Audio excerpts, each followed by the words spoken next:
Southeast Asia. North Vietnam. July 1967. America is bogged down in a messy ground war in North Vietnam. The body count is rising fast. To date, over 6,600 US military personnel have died in the conflict. President Lyndon Johnson wants to finish the job. In an all-out bid for victory, he has upped the number of bombing raids. But the war is thousands of kilometers from American soil, and bombers need bases. Vital to the new strategy are the US Navy's aircraft carriers. These massive war machines can launch air assaults from hundreds of kilometers offshore. Sailing to her first tour of duty in Vietnam is the biggest of them all, the USS Forrestal. She cost $189 million to build and has a crew of 5,400 men. Her flight deck is vast. Stood on end, she would reach the 80th floor of the Empire State Building. Forrestal represents 4 acres of American sovereign territory, able to travel anywhere in the world.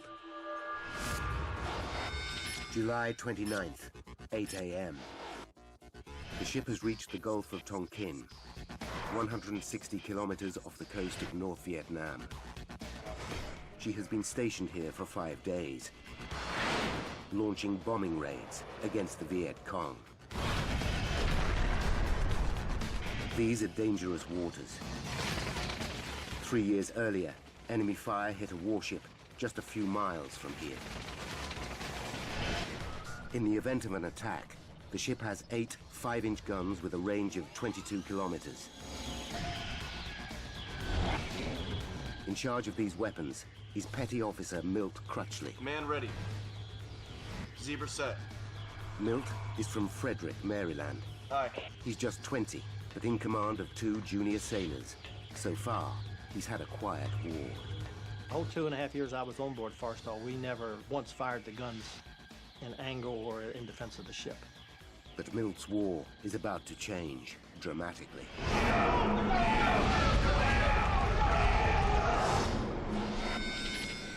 9 a.m. A bombing mission is scheduled for mid-morning. The pilots slated for the mission head to their briefings. One of them is Junior Lieutenant Dave Dollarhide. Back home in Florida, 25-year-old Dave is a single man with a hectic social life. But the discipline of the Navy made him shape up. I joined the Navy to become an aviator and grew up, actually, in the Navy, matured in the Navy. Flying alongside Dave on the mission will be his good buddy, Fred White. 32-year-old Fred is a family man. He and his wife, Marianne, have 3 young children back home in Florida. But for Fred, flying a fighter jet is his lifetime's ambition. Well, I'd like to think I was his first love. But he loved flying so much too. Of course, it was a dream come true for him.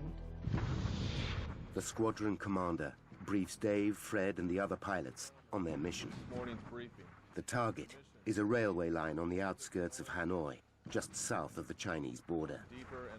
Their mission is to destroy the line and cut off a critical supply route to the enemy. They'll each be carrying 2 1,000. Their commander explains that today they'll be carrying different bombs. A day earlier, Forrestal received a delivery of 7 tons of missiles from the ship USS Diamond Head. The explosives are old and in poor condition, some of it dating back to World War II. When the Forrestal's weapons officer saw the bombs, he decided to get rid of them as soon as possible. Today's mission is Dave's 4th in 5 days, but he's relaxed about it. We didn't expect to have any trouble in our flying that day. It was routine. 10:30 a.m. Dave Dollarhide and Fred White crossed the flight deck to their planes. The deck bristles with activity as flight crews prepare 27 fighter jets for the mission, loading them with fuel and missiles. The deck of a carrier is one of the most dangerous working environments in the world. One misplaced step can see a man sucked into an engine or blown overboard by a jet's exhaust. The ship is also a floating arsenal, packed with a deadly mixture of high explosives and fuel. In the event of a fire, one man is responsible. Fire Chief Gerald Farrier is in charge of Repair 8, an emergency response unit of specially trained firefighters. Colleagues regard the 31-year-old father of 4 from Arkansas as the best in the business. 10:32 a.m. As Dave completes his pre-flight checks, he takes a look at the missiles being loaded on board his fighter.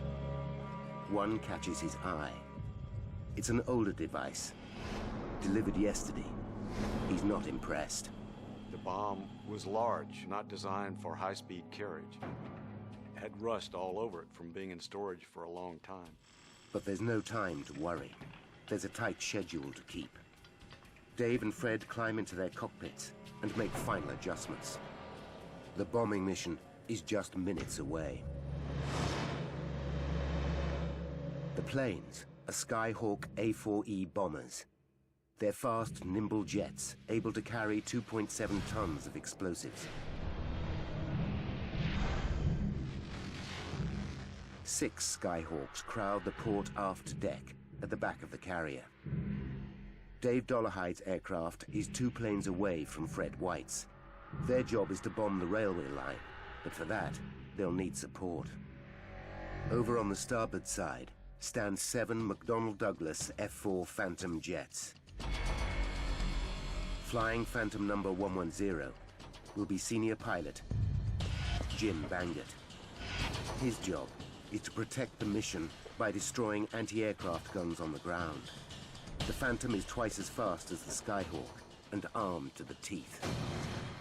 Among its weapons are 24 Zuni rockets, housed in pods on either side of the fuselage.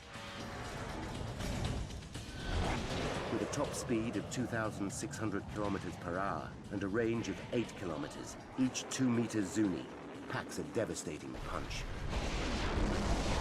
4 main central. 10:46 a.m.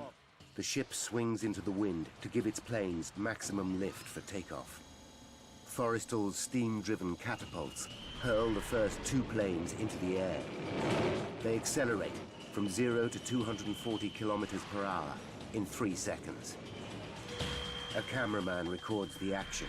The Navy uses the footage to aid training and improve safety. 10:51 a.m.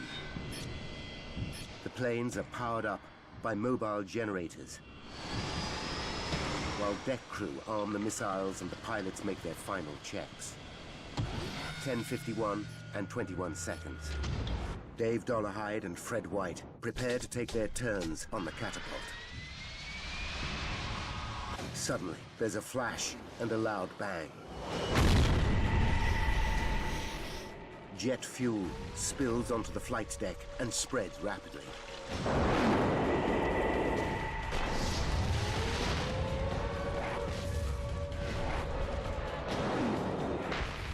A massive fire rips through the Skyhawk planes. Flames engulf Fred and Dave. They've got seconds to get out of their cockpits, or they'll burn alive. The world's biggest aircraft carrier, USS Forrestal, is on fire. Flaming jet fuel rages across its flight deck. 10:52 a.m. Pilots Fred White and Dave Dollarhide struggle to get out of their burning jets. They have just seconds to escape. In the searing heat and smoke, Dave battles to unbuckle his shoulder harness and leg straps. I was terrified about what was going on, but I understood that my life depended on me getting out of that airplane. He finally breaks free and prepares to jump. only to realize he is still connected by his oxygen cord. He rips it off and braces himself for a jump of 3 meters onto the flaming flight deck. I just leaped out the left side of the airplane, twisted in the air, and fell on my side. Dave feels a bone smash in his lower back.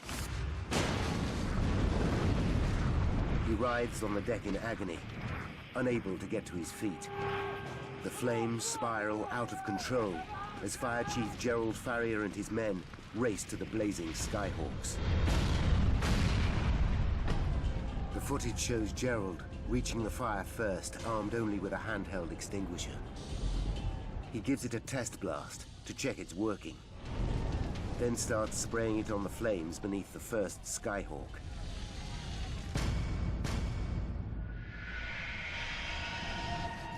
Dave Dollarhide lies helpless on the deck. The blaze creeps towards him, but he can't move. Injured men scream in agony all around him. Everyone was terrified. The sights were horrible.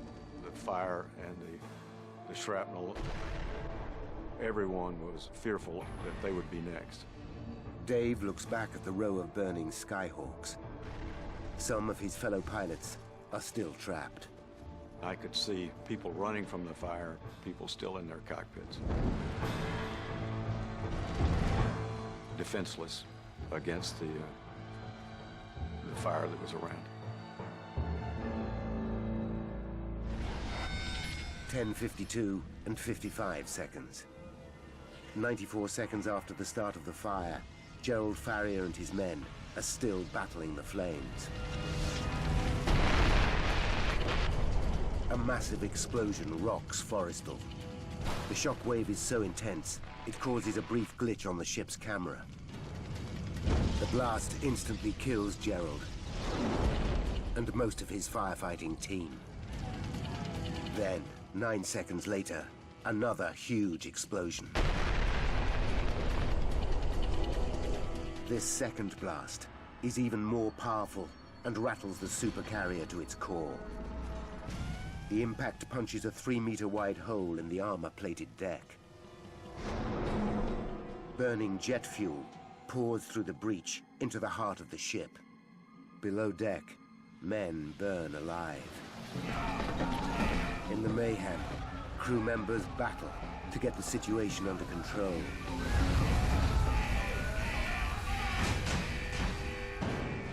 (10:55 and 20 seconds).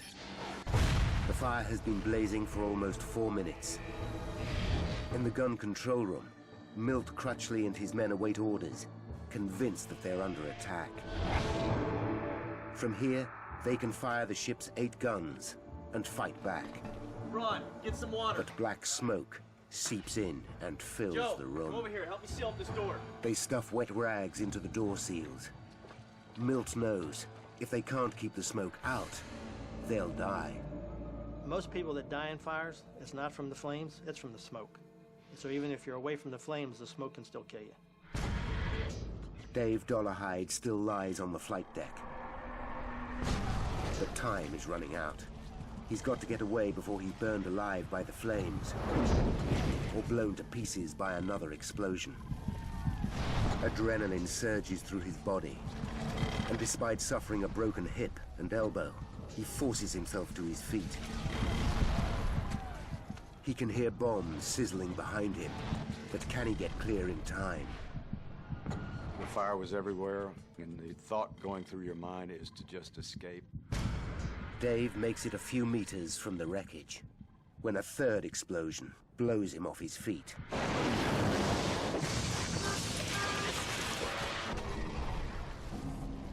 Four more blasts tear the rear of the ship apart.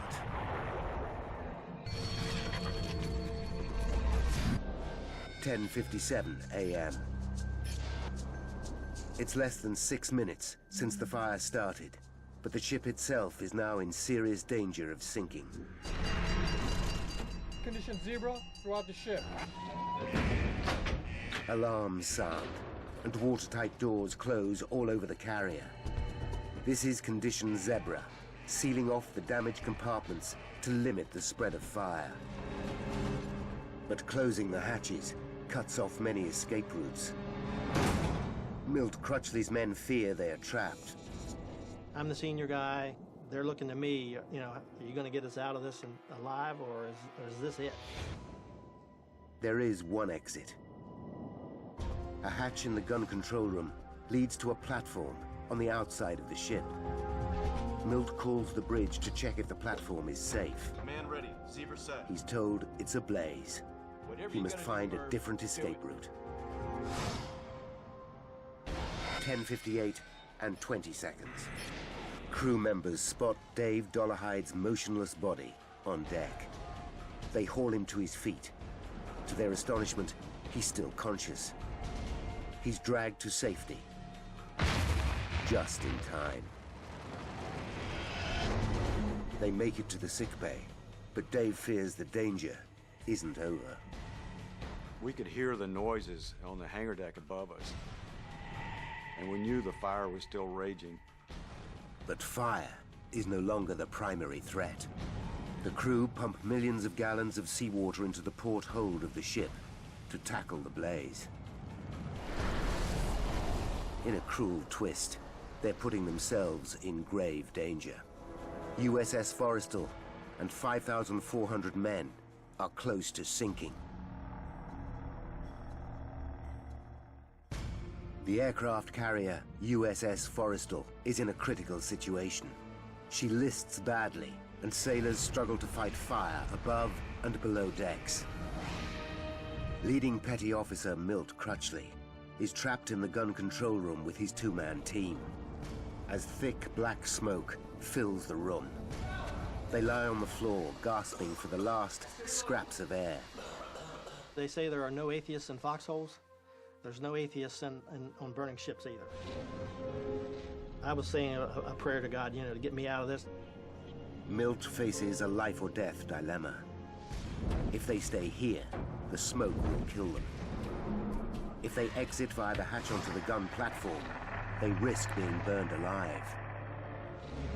In a desperate bid to find a way out, Milt leads his men down a smoke-filled corridor. Every door is a dead end. Milt and his men are choking. He's got just minutes to save them, and himself. Knee knocker, guys. Back on the blazing deck, the shell-shocked crew now face another emergency. Forrestal's 73,000 tons is on the verge of toppling over portside. If she falls, 5,400 crew will go down with her. Frenzied crewmen rush to the fuel tanks to pump oil from one side of the ship to the other. They must get weight to starboard, or the ship will be lost. Across the deck, thousands of pounds of explosives sizzle in the extreme heat. Captain Beeling orders the crew to get rid of anything that might detonate. They jettison multi-million-dollar planes and tons of bombs into the ocean. Below deck, Milt still can't find a way out, and he and his men are suffocating. He has no alternative but to lead them back to the gun control room. We're gonna have to go back. He realizes he's got one escape route left, the hatch door out onto the blazing gun platform. He's been warned an inferno awaits them on the other side, but this hatch door is their last hope. Instead of fire, there's fresh air. That first breath of fresh air, it's like an elixir of life, I guess you could call it. It just rejuvenates you. Somehow, this section of the gun platform has escaped the blaze. Milt and his men climb up onto the deck, exhausted but elated. The adrenaline quit, and so did we. The three of us, we didn't care anymore. We'd had our thing for the day, and all we wanted to do was just sit there and rest, breathe in the air, and just glad to be alive. 11:40 a.m., 48 minutes after the first explosion. Finally, the crew put out the fires on the flight deck. They pump enough oil across the ship to correct her listing. But it takes another 16 hours to extinguish the fires below deck. By 4 a.m. the following day, Forrestal's commander, Captain Beeling, makes an announcement to his crew. I want to let you know that Forrestal is again making 25 knots. At the end of 17 hellish hours, 134 men are dead. The carrier begins a week-long journey to an American base in the Philippines for emergency repairs. The ship's tour of duty in Vietnam is over after just 5 days, and the Navy needs to find out exactly what caused the disaster. What started the blaze? How did it get so out of control? What caused the multiple explosions? And why did so many men die? Now, by going deep into the investigation, we can reveal the facts behind one of the most infamous episodes in U.S. naval history, and inspect restricted files that hold the key to the incident. The day after the near-sinking of the ship, the U.S. Navy orders an in-depth investigation. The findings lead to a complete overhaul in safety procedures. This man has a professional interest in Forrestal. Commander Bob Stanley is a leading U.S. Navy investigator. He is well placed to judge the historical impact of this disaster. Forrestal fire was a watershed event, if you will, in the terms of the amount of damage done for an accident in naval aviation history. The U.S. Navy's investigation of the Forrestal disaster is also considered a watershed. For investigators like Stanley, it's the benchmark for their profession. Stanley uses his credentials to gain access to the USS Forrestal's official investigation document. Under federal law, filming the contents of the report is forbidden, but Stanley has agreed to reopen the file so that we can learn how the original Navy investigators cracked the case. The man who carried out the Forrestal investigation was Rear Admiral Forsyth Massey.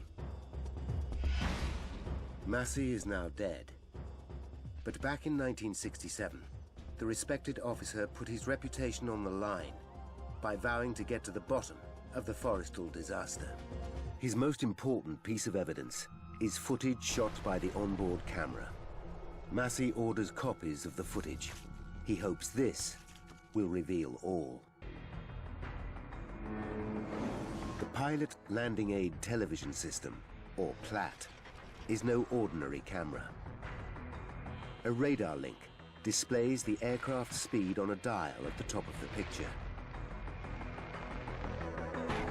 Footage from the PLAT camera should enable Massey to analyze the Forrestal disaster frame by frame. Just before the fire started, the cameraman recorded 2 planes taking off. Then, as he stands by to film the next takeoff, something catches the operator's attention. Quickly, he pans left and captures the fire as it takes hold on the rear deck. Although black and white and grainy, and suffering from electronic interference from the ship's powerful radar, the film is forensic in its detail. Massey analyzes it, shot by shot. With an investigator's eye for detail, Massey discovers a clue hidden in the footage, a clue that will be the key to understanding how 134 crew members of USS Forrestal lost their lives. In 1967, Rear Admiral Forsyth Massey investigated a huge fire on the aircraft carrier USS Forrestal. Today's top U.S. Navy investigator, Bob Stanley, has gained access to Massey's official restricted report. I was impressed reading Admiral Massey's report that they follow the same techniques and methodology that we use today. It was a very thorough report. Stanley wants to learn how Massey solved the mystery. Massey's report reveals that an onboard camera recorded the horrifying scenes on the ship. The footage is a huge bonus. But there's one big drawback. The cameraman faces the wrong way when the fire starts. By the time he pans left, the fire is already ablaze. Agonizingly, the first crucial 5 seconds of the event are missing. Massey knows those 5 seconds could reveal what caused the fire. It is now that his obsessive attention to detail pays off. When analyzing those first 5 seconds, before the camera swings round to film the fire, Massey spots a flash by the plane on the foredeck. He plays it back over and over. There, a clearly discernible flash beneath the plane about to take off. This fighter jet is on the runway, towards the front of the carrier. But the actions of the men in the foreground don't match up with what appears to be happening right in front of them. One of them turns and points, not towards the flash, but instead in the opposite direction, to the rear of the ship. Massey is confused. The men don't react to the flash directly in front of them. Why not? He goes back to his interviews with the deck crew. They confirm that they did see a flash, but they saw it near the phantoms on the starboard rear of the ship, the opposite end of the deck to the flash Massey has spotted. This isn't making sense. Then something catches his eye. He suddenly realizes he's been looking in the wrong place. The answer isn't in the footage, it's in the Platt camera that filmed it. He discovers that the Platt camera is surrounded by clear plexiglass, here on the part of the ship known as the island. The plexiglass is in front of the camera lens to protect it from dirt and debris. Massey develops a new theory, that this flash is actually a reflection. He believes that because the camera was filming through curved plexiglass, it captured a reflection of a flash that took place somewhere else on the ship. If his theory is correct, this flash is a reflection of the start of the entire incident. Could this clue unlock the whole mystery?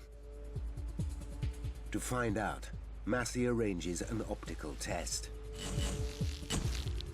He arms a team of men with flash guns. He gets behind the Platt camera and studies the reflections of the flashes in the plexiglass.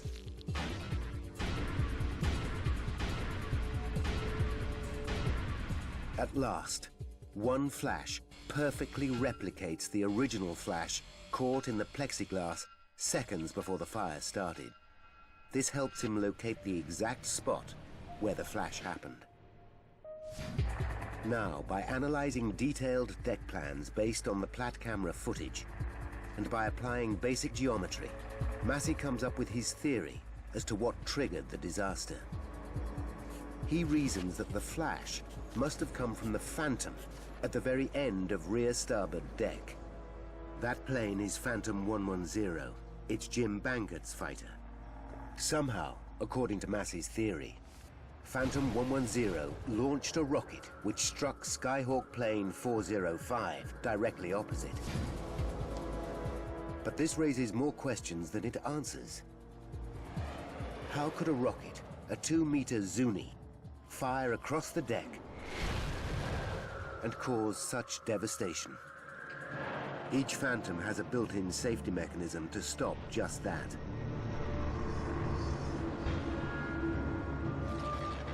Highly trained air crews follow detailed safety procedures. So what went wrong?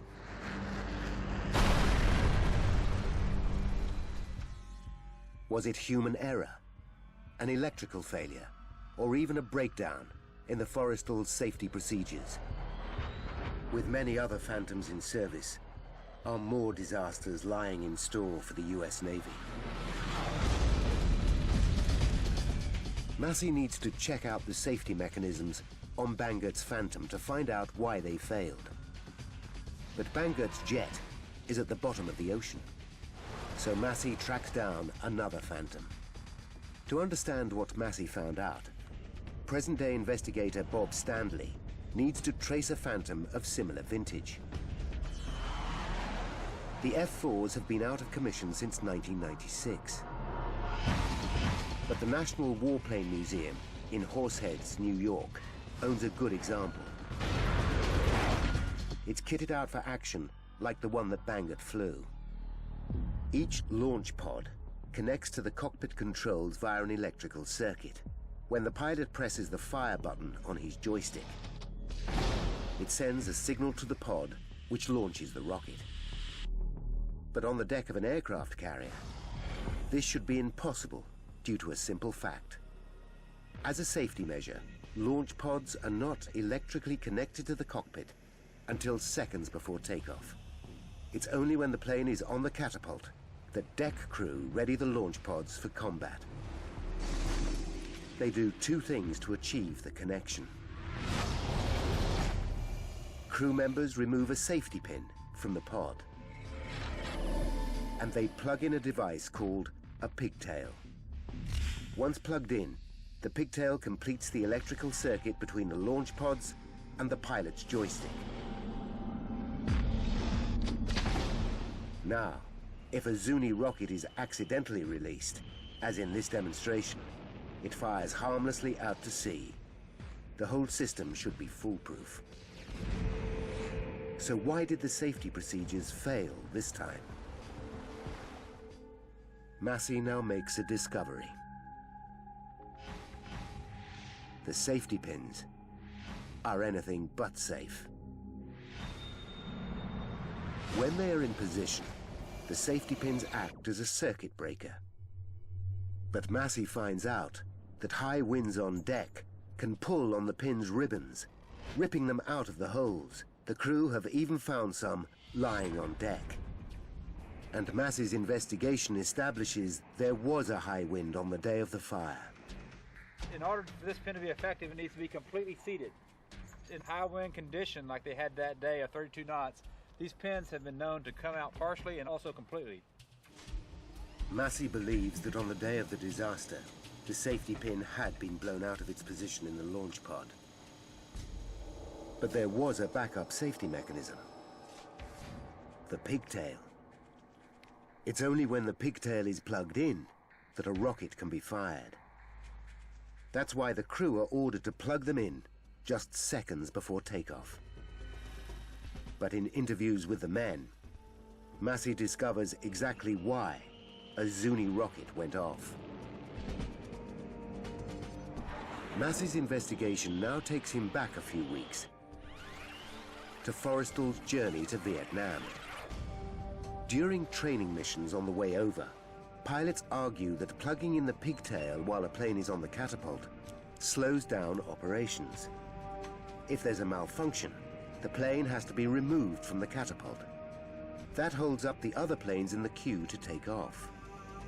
The pilots point out that in a combat situation, a delay like this could be fatal. Massey discovers that exactly a month before the fire, while the Forrestal was still sailing to Vietnam, the ship's Weapons Coordination Board met to discuss the men's concerns. It ruled that flight crews could ignore Navy protocol on connecting the pigtails.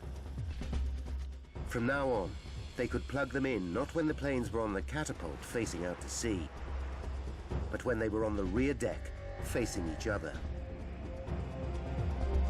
The ruling was never made official, but the crew began to act on the board's decision straight away.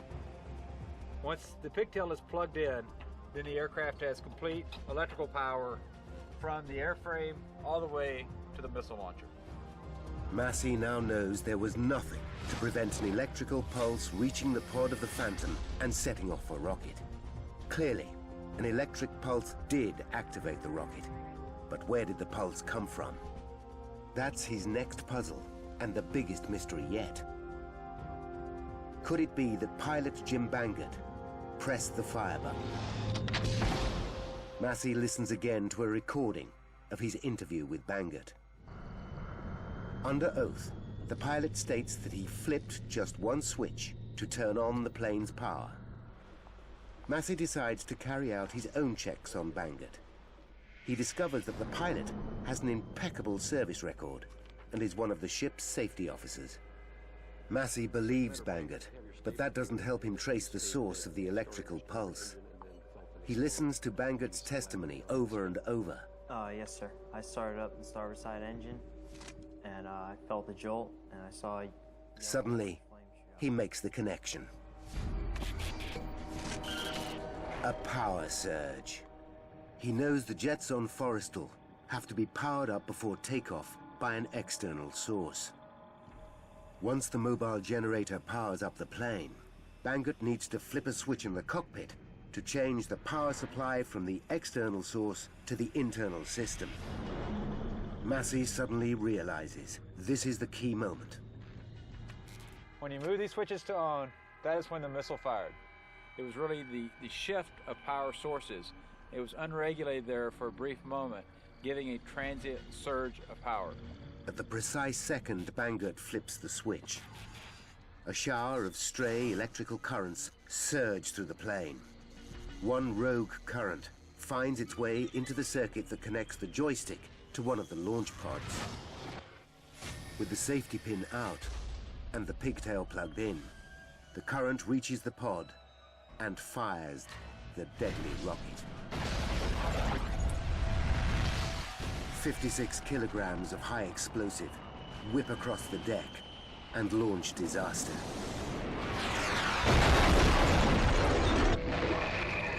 It's an incredible discovery. Rear Admiral Massey now knows what caused the fire.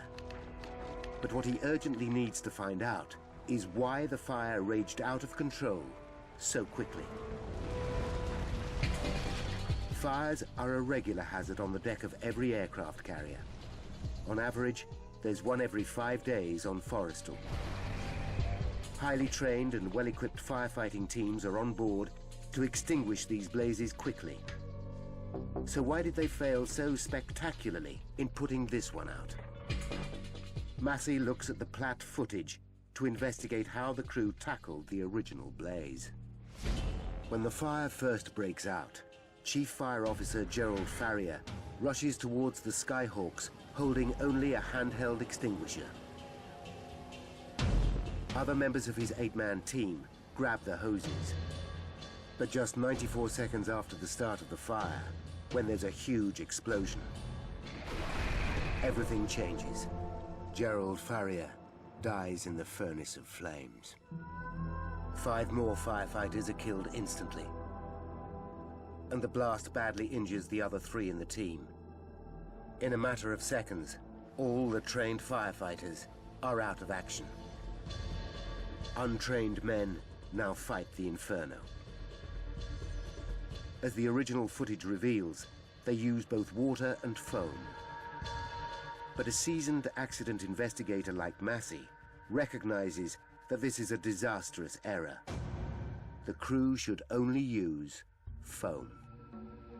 The combination of foam and water simply doesn't work when tackling a fuel fire. The foam covers the blaze, acting as a protective blanket, but the water washes away the foam, allowing the fire to flourish. Worse still, water carries the flaming jet fuel on its surface.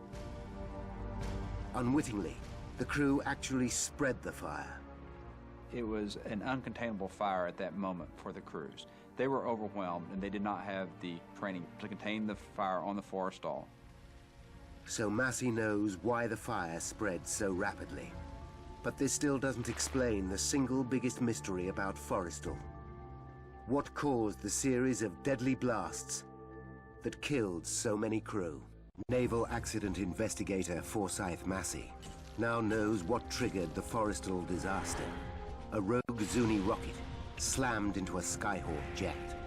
But Massey still needs to figure out the answer to the biggest mystery of all. What caused the massive blasts? Reviewing the footage of the disaster, Massey is intrigued by the actions of Chief Fire Officer Gerald Farrier. On the film, he runs over wearing no protective clothing and armed with just a fire extinguisher. What does Gerald think he can achieve? Gerald would have known that every bomb has what's called a cook-off time, the time it takes for a bomb to explode when exposed to extreme heat. The bombs usually on board a Skyhawk have a cook-off time of 2.5 minutes before they detonate, giving a man with an extinguisher time to start cooling them down. But now, for the first time, Gerald Farrier must have realized he was dealing with something entirely different. The bombs burning on deck were the aging, rusty devices delivered to Forrestal just the day before. He had no idea when these bombs would go off. Present-day investigator Bob Standley commissions an explosives expert to compare the cook-off times of these old weapons with those of the modern bombs usually carried by the Skyhawks. His tests are revealing. The cook-off time of the older bomb is over a minute less than that of the modern munition. By the time Gerald Farrier gets to the bombs, one is already split open and burning white hot. He screams at his men to run for their lives. He must have realized that they would blow up in seconds.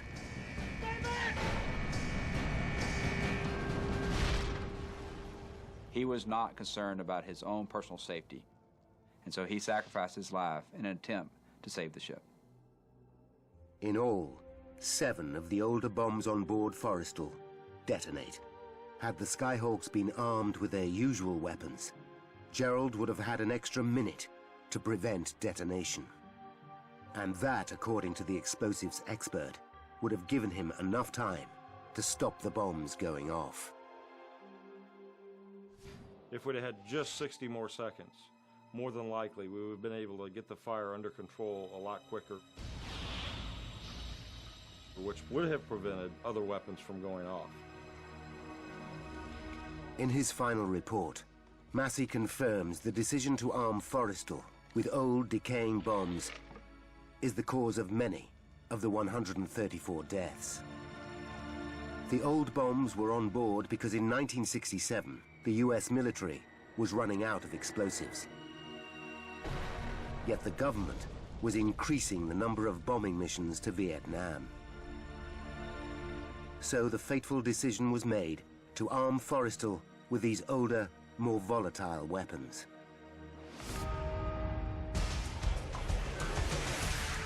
Now, by rewinding the events of that day, and by following the evidence uncovered during the extensive investigation, we can finally reveal the chain of events that destroyed USS Forrestal and killed 134 men. 10:45 a.m. A mobile generator powers up Phantom 110 on USS Forrestal, and an armorer plugs in the pigtail. 10:51 and 21 seconds. Pilot Jim Bangert flips the power switch. A stray electric current surges through the fighter jet. The safety pin is not in position. There's nothing to stop the current as it travels all the way to the launch pod. It activates a Zuni rocket. The rocket crosses the rear deck of the ship, chest high, at speed. It slams into the fuel tank of another plane, a Skyhawk 405, releasing 400 gallons of jet fuel that ignite. The impact of the rocket knocks 2 old rusty bombs from the jet's launch pods. Each contains 453 kilograms of explosives. The first will detonate in 94 seconds. 64 seconds to bomb cook-off. Dave Dollarhide finally breaks free and leaps 3 meters. He lands hard, breaking his hip and his elbow. 60 seconds to cook off. Gerald Farrier desperately tries to cool the bombs. 30 seconds to cook off. Fred White is still trapped in his cockpit. 10 seconds to cook off. Gerald Farrier must have realized his efforts are doomed. The first bomb reaches cook-off point. It explodes and kills 27 men instantly. In the next 4 minutes, 6 more bombs detonate, releasing 40,000 gallons of jet fuel, which catch fire. The burning fuel pours through fractures in the deck into berthing areas below, killing 91 men. Of the 134 dead, 18 bodies are never recovered. As a direct result of the Forrestal catastrophe, the US Navy take decisive action to ensure a disaster like this can never happen again. Safety procedures are completely overhauled on all carriers. Old bombs are replaced with newer, insulated devices, and fire training made mandatory for crewmen. A new fire training center is set up in Virginia, USA. It's named after the man who gave his life trying to save USS Forrestal, Gerald Farrier.